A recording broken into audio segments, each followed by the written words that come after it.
meet you guys in person. Me too. Okay, I guess we're recording. So I'll start with my intro.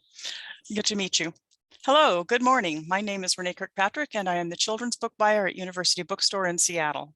Today, we are excited to present author Terry Catasus Jennings and illustrator Colo to discuss their latest book, The Little House of Hope. Terry is a Cuban-American writer whose family immigrated to the United States when she was 12 years old to escape Fidel Castro's government. The Little House of Hope is inspired by her life. Raul Colon is a noted illustrator whose work has appeared in numerous children's books and in national publications such as the New York Times. Links for The Little House of Hope and any other books mentioned during the talk will be listed in the chat. Please submit any questions you may have for our guests in the Q&A link at the bottom of the screen. There will be a brief Q&A session near the end of the discussion.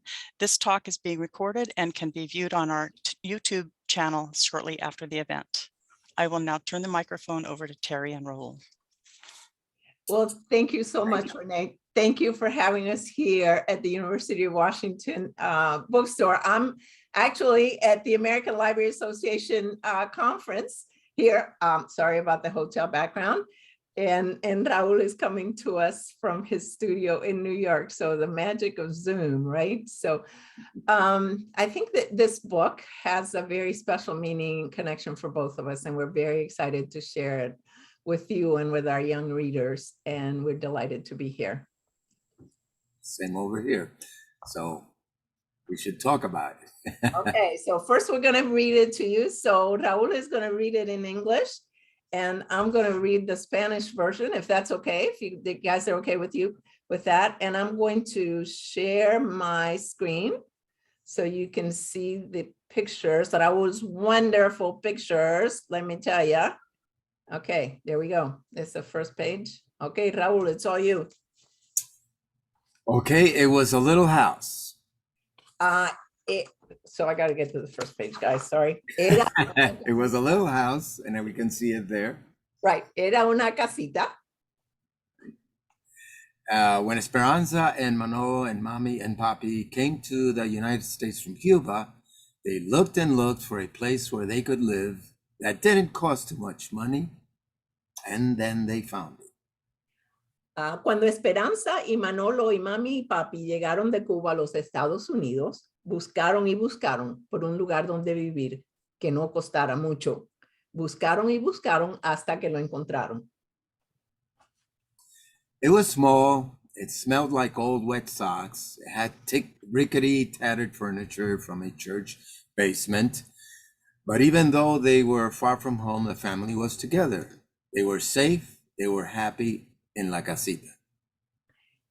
Era pequeñita, olía a medias viejas y mojadas, con muebles que se caían a pedazos, rescatados del sótano de una iglesia. Pero aunque estaban lejos de su país, la familia estaba junta, sin peligro, sin miedo. Estaban contentos en la casita. During the day, Papi painted other people's houses. At night, he stocked shelves at a grocery store. Mommy worked at a laundromat in the early mornings and at a diner during the lunch shift. Durante el día, Papi pintaba casas por la noche. Durante el día, Papi pintaba casas, por la noche llenaba estantes en un supermercado. Mami trabajaba en una lavandería por las mañanas tempranito y en una cafetería durante el almuerzo. Manolo and Esperanza made their own breakfasts. Café con leche with buttered toasts and helped with the chores at home. They worked hard in school and everyone in the family began to learn English. Todos los días, Manolo y Esperanza se hacían café con leche y tostadas con mantequilla para el desayuno y ayudaban con los quehaceres. En la escuela, los dos trabajaban duro. Toda la familia empezó a aprender inglés. Whoop, sorry. They came home to la casita after work and after school to the scrumptious smells of beans and sofrito and plantains, the memories of home bubbling in Mommy's pots.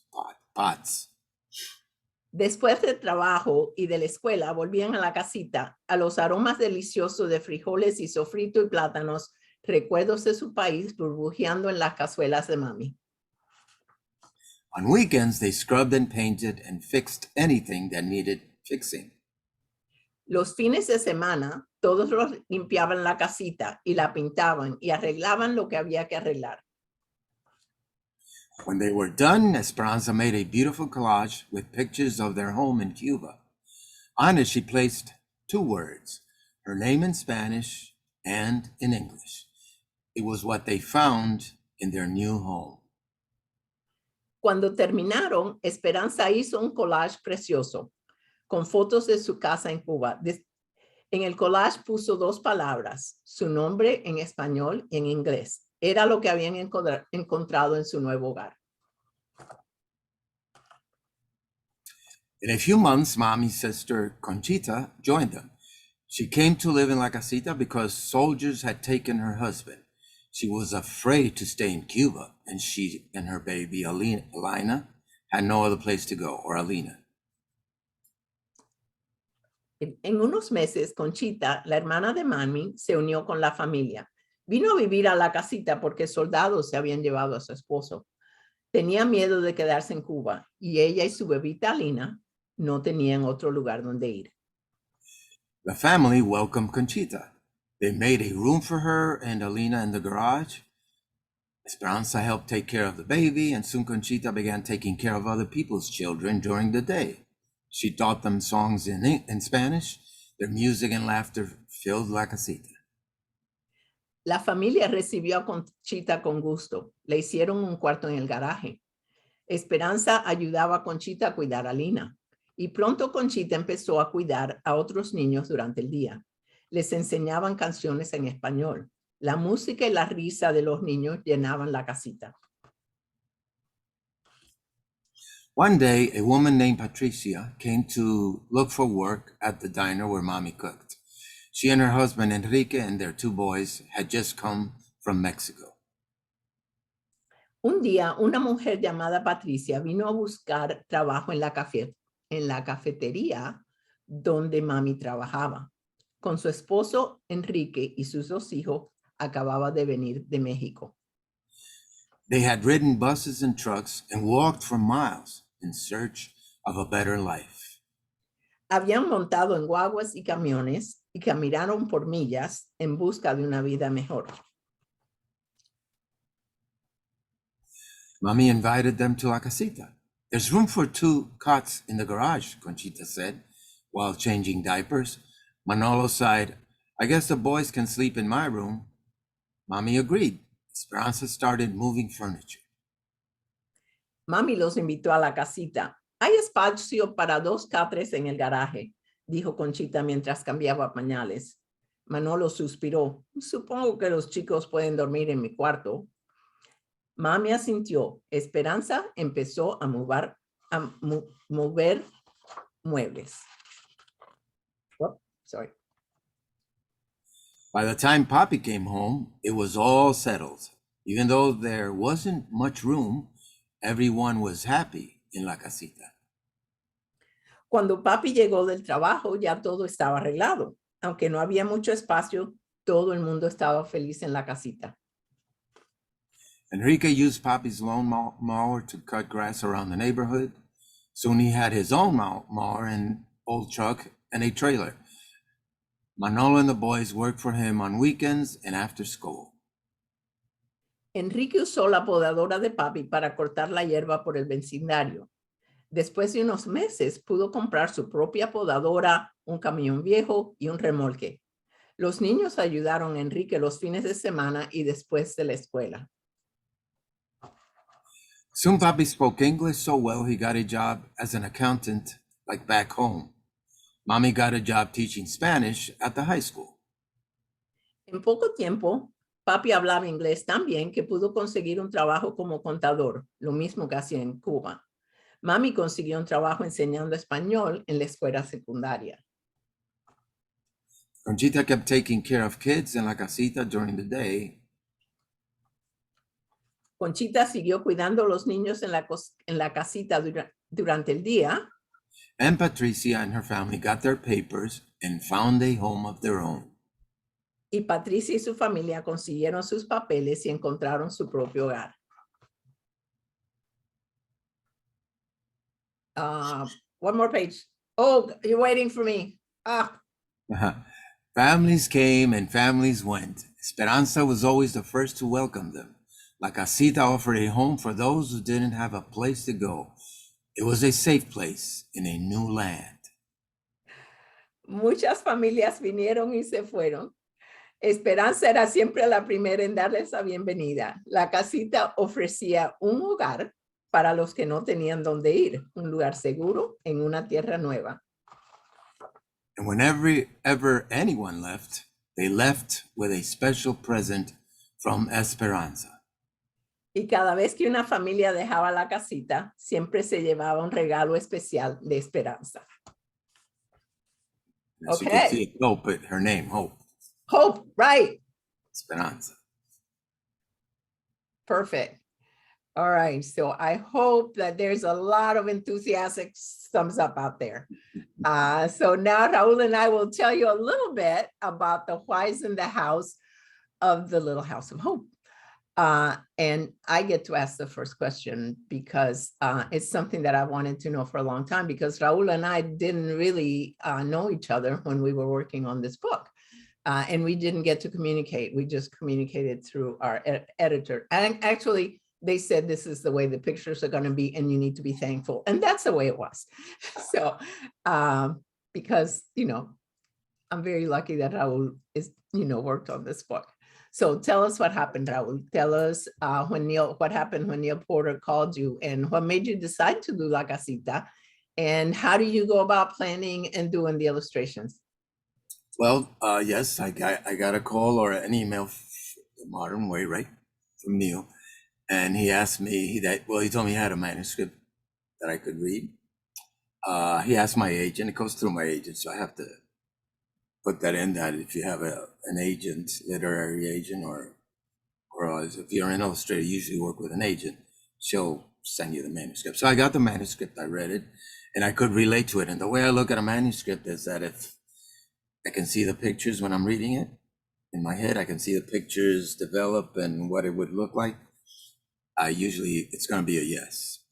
So in this case, the story more than the pictures was what I was interested in, because my wife and family can relate to it, my wife's side. And so I knew the story, basically. I knew what the story was about. So that was going to make it interesting for me. So I accepted the job, read the manuscript, and I also liked the way it was written. So all of that helped. So that's the first thing. I have to decide if I can do it, if I like to do it. Because one thing with books take a long time to develop characters. You got to sketch and resketch, and then you have to do each piece, and they take a long time. And a book usually is, picture book is usually 32 pages. So, you have to take that into account. It's not one illustration or two and you're done. So it takes a while. So if you say yes, you better like the book, right? Because there comes a point where you may be a little tired of it. You can't have that happen. It has to be something you really care for and like. Of course, I did like this book, and it was going to be interesting all the way through. So you always start with the first ideas, and I'm just going to show this briefly, but this is another book I've been working on now, and you can see that this is usually when you break down the pages, how it's gonna work out. And it's just these little sketches. This is for another book I'm working on, like I said, and so it doesn't relate to this book in a way. But these little squiggly little lines here, this kind of stuff is what we work on. We break it into these rectangles and squares for each page, 32 pages. So we have an idea of how it's gonna flow. That's one of the things you do. Another thing you do is you just sketch away as many ideas as you can. And I go through pictures of characters. Sometimes I go and I even looked at family pictures to get some characters of people I knew that would work for this story. And I resketched and changed it around. I simplified the sketches.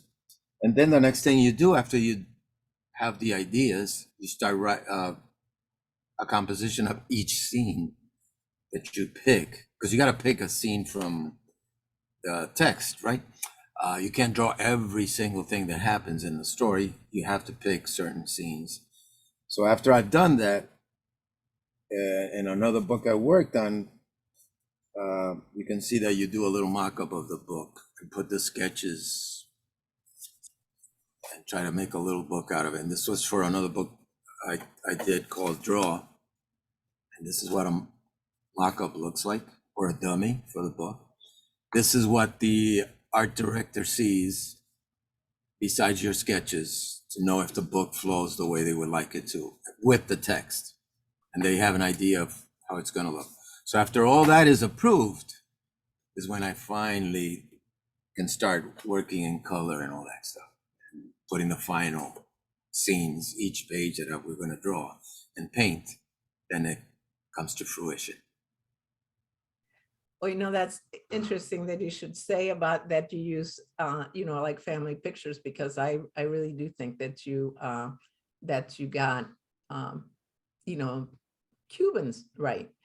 And I knew about Raul earlier because I used one of his books. What is it? Hello, New York. Goodbye. Yeah, goodbye. Hola, New York, right? Hola, New York. Goodbye, Havana. Hola, New York. Because I wanted to know, I'm doing another book about Cuba, but I wanted to describe things. And so what better than, a book that was about Havana? And there you go. It was Raul Colon. So I've had that book for a long time. So here's another question though, Raul, do you ever get to say no? Because you said yes here, but do you ever say no? Yes, I say no. I actually have to say no. Like I said, if it's a story that I cannot relate to, or, I'll be frank, sometimes you think the story is a little too boring for the pictures you want to depict, you say no. You pick the story, like I said, and make a mistake, and then you really don't like what you're doing. It is hard to do, 15, 16, 20 drawings. When you're halfway through, you just are dragging yourself to finish. So it's important that you care for the story, or you like it, you're interested in it, so you can work all those hours from start to finish and keep the quality the same. So you have to be interested in it. So that's why I have to say no to certain stories that I can't relate to. I mean, it happens a lot, to tell you the truth, and people now know what I like. Do you ever feel like you get pigeonholed as a Latino illustrator? As Latino, and also as an illustrator too. First book I did, an example. First book I ever did was because somebody called me from I think it was a Random House, right? And they offered me a manuscript. They had seen my work in the New York Times. I used to do editorial work for the book review, New York Times book review. And they had seen a lot of the work I did there. So they offered me a manuscript.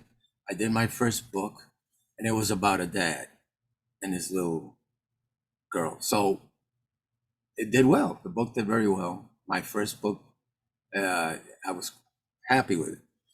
So I got manuscripts after that. And one of them was about a daughter and her mother. So now I had this other book I did, which is called My Mama Had a Dancing Heart, with her mom and that daughter and their adventures and all that kind of thing. Then I got more manuscripts about grandma and granddads, more mother books, more mommy books. So I had to tell my editor, I think I've done 2 mommy and daddy books.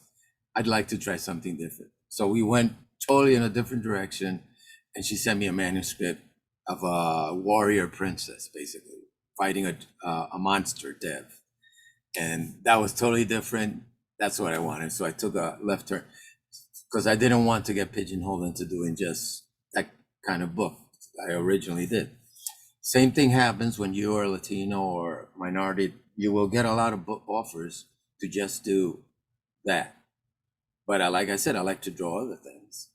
So I've always been very careful to do a lot of things that go with my culture and ethnicity, but also have to let people know I can do it. I can also draw this or work on totally different stories. I draw a rabbit, chickens and cows and whatever, animal books, whatever they want to offer, I can do it. So it's important to do that, to diversify. And I've tried to keep that.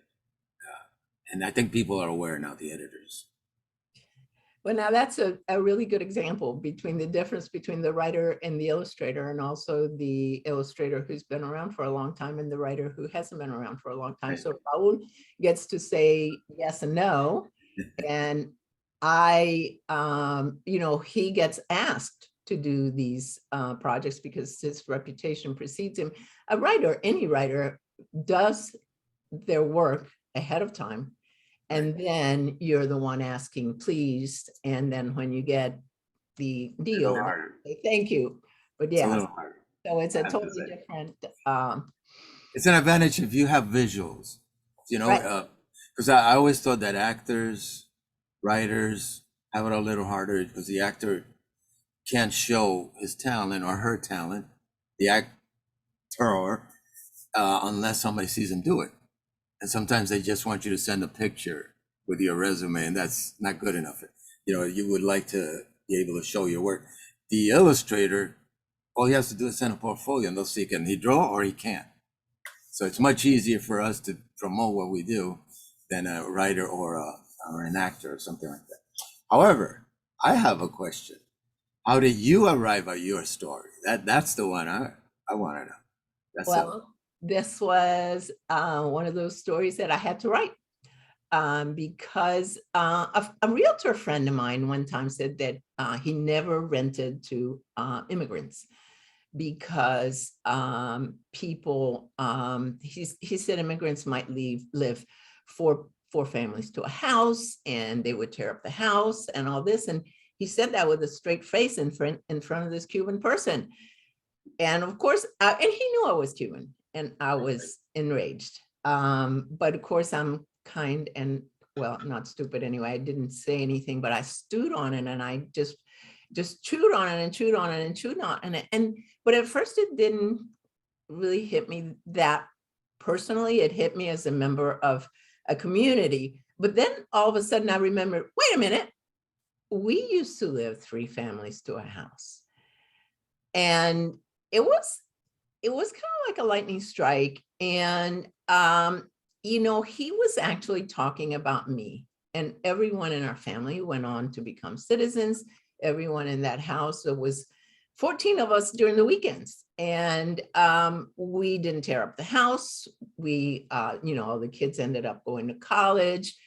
But, we were the rule rather than the exception. Most immigrants have to share with each other because they come to the United States with zero, with nothing. And immigrant families sharing with each other happens a lot.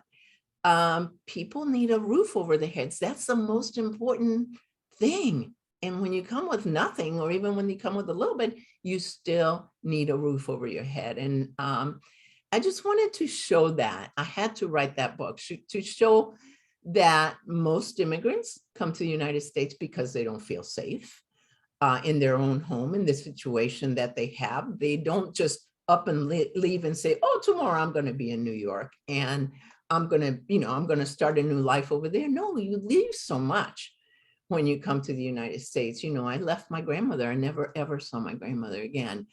You leave everything you love behind, you leave your language. And it's a very difficult situation that you come to. And I wanted to show that. But I also wanted to have hope. And it was a story that I had to write, and I'm glad that I got to write it. Yeah, and then we forget that, and people forget that probably their own ancestors, right, their own ethnic background, their families probably went through the same thing. They came from another country, ended up here in the United States, and they started that way. Because in New York, we all know that in the Lower East Side, it was all Irish, and it was all Eastern European, and people all lived cramped together in the late 1800s, early 1900s. So every immigrant that's come anywhere, that's how it starts, bunch of people together, small place. So the little house to me represents all that. history of America in a way. And that La Casita does that. Yeah. Well, Now, I just yeah. wanted to tell you both just how much this book meant to me. And Or let me, oh my gosh, I got goosebumps. It just made me cry. I'm so glad you explained the prep, and you talked about the preface in the front, because a lot of people don't know that we're more and more aware of things, thankfully, than we were before. Yes. Thank you so much for writing and drawing. Did you use colored pencils? yes, I did use it, and I have a a little bit of an example of it. For instance, I have this book has been growing. This is Oh, look at that. my personal book here of color studies and ideas. And this, I've had this like for 30 years. And as you can see at the end here, of the last pages, there's still pages left. So, but I've been filling it with all my color studies, studying other artists and things like that, studying color combinations for what I do. So I work with watercolors and color pencils, both. Sometimes only color pencils. These are color studies. So you can see I combine watercolors. These are what they call they're see-through colors, right? They're not pure thick watercolor opaque. They're translucent. So I experiment a lot with that, so the color comes through the originals and it gives it a glow. So that's how I work with colored pencils and watercolor mostly, as you can see here in these studies. And for the book, what I did was I simplified my use, and I'm going to try to pick one illustration here where you can see when they're having dinner. Let me see. There's one here where they're having a nice dinner. Shows what I tried to do with it. There you go. And it's more of flat colors, Mm-hmm. but it's still watercolor and colored pencils, and you can see the texture and all. Other times I use more shading, so it all depends on the story. What I want to do with it. I may do more shading, a little more three-dimensional feel to it, or a flatter feel. In this book, because I want to use color strongly, I just went flatter, and just a lot of outlines for this particular piece. And that's how you decide to reach a certain style. You think about it beforehand, then you start. Well, then I have a question for you, Terry. How do you winnow down all your words from the massive amount of words that it would take to tell your family story to this?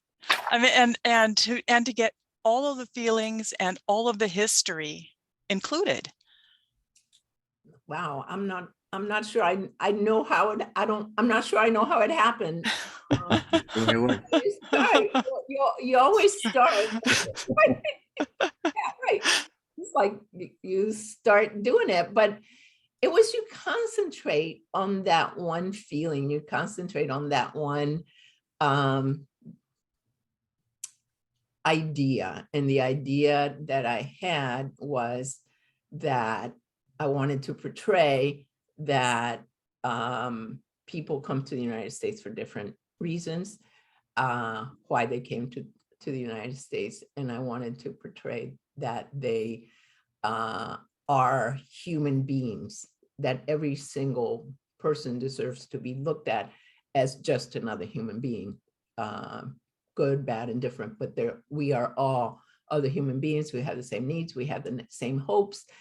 And so the human being thing is something that I try to do with everything that I write, trying to make sure that we all learn, know and understand each other. But it was my story, Renee. So yeah, so you write it and then you say, holy cow, that's 1,500 words. No, I got to get down to 900 words. So you go, okay, I don't need this, and then you get down even further. So I would think this ended up in this 700 to 800 range. I really don't remember. But I do remember that there wasn't a whole lot of editing once we got with Neil. That Wow. worked, that worked out fairly well. I mean, not to say that we didn't try, because there were many things that we said, oh, let's do this.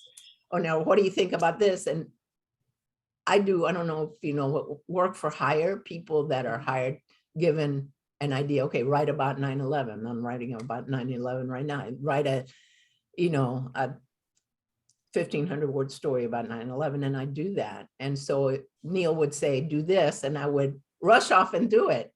And then I don't think he meant all that I did, and so I'll do that, and I would do it. And then eventually he said, wait a minute, I really like your story the way it was to begin with. Let's go back to that. And we went back to that.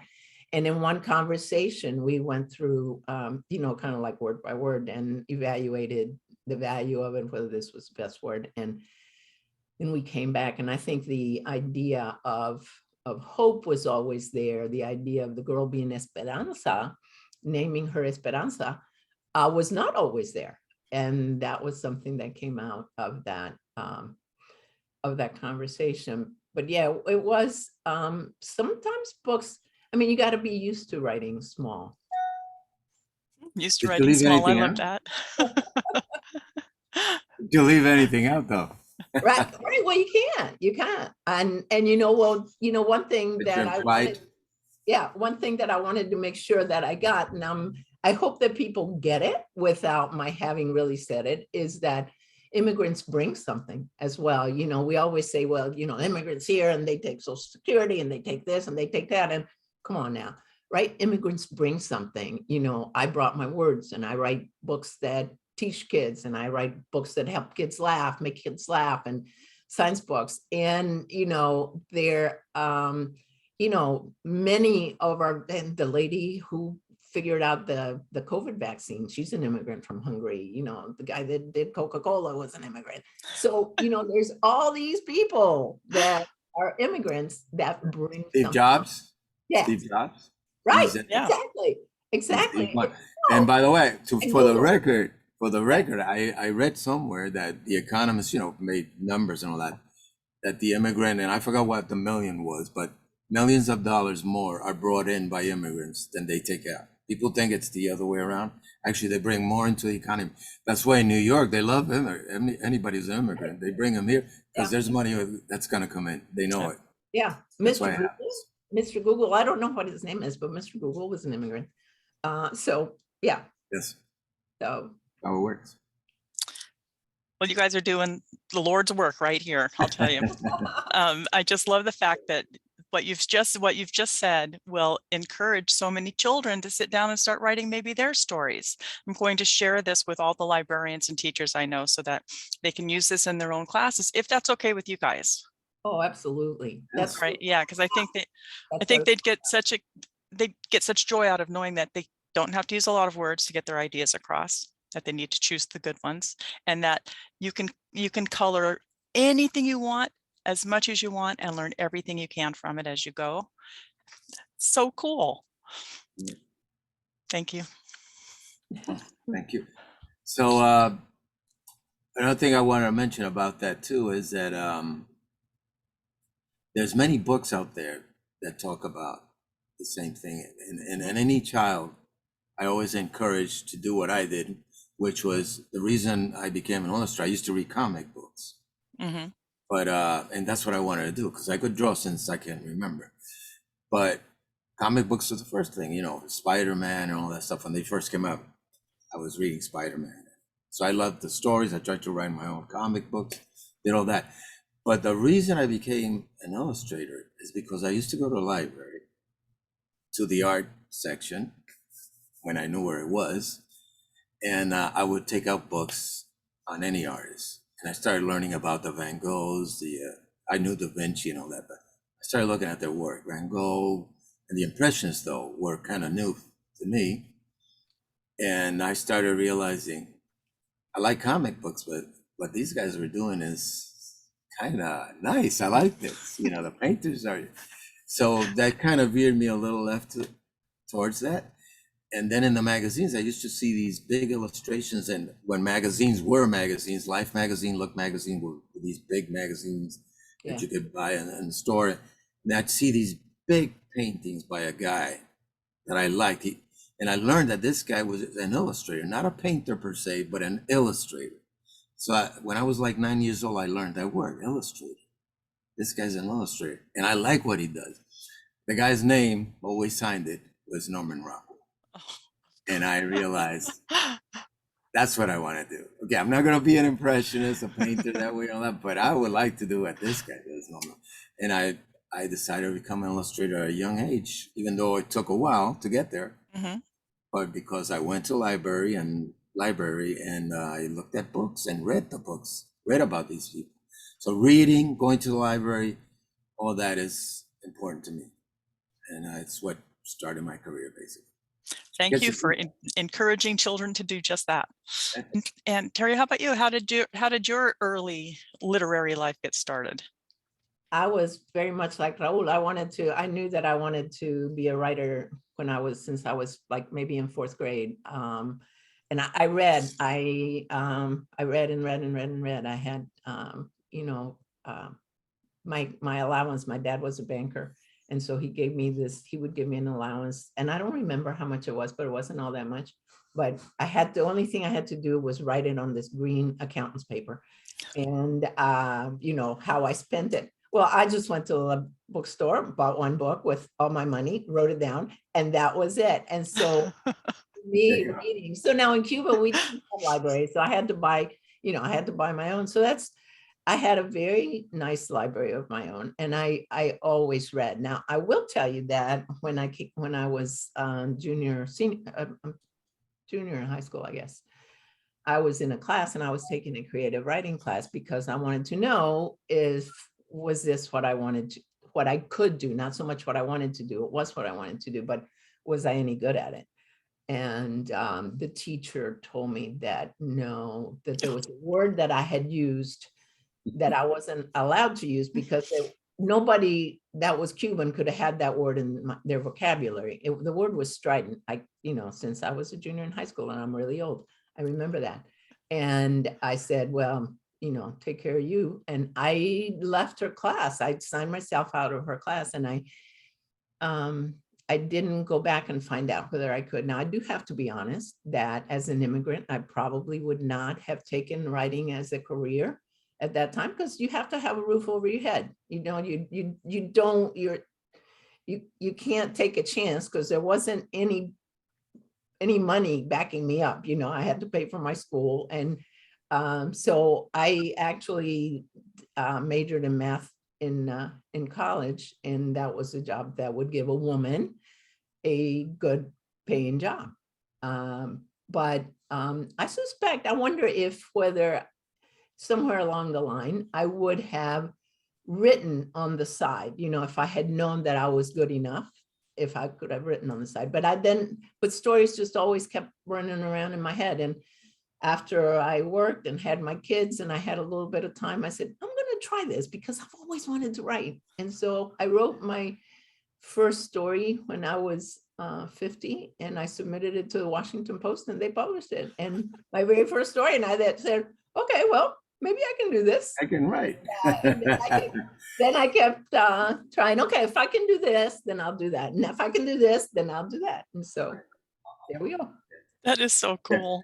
That's the way it works, yeah.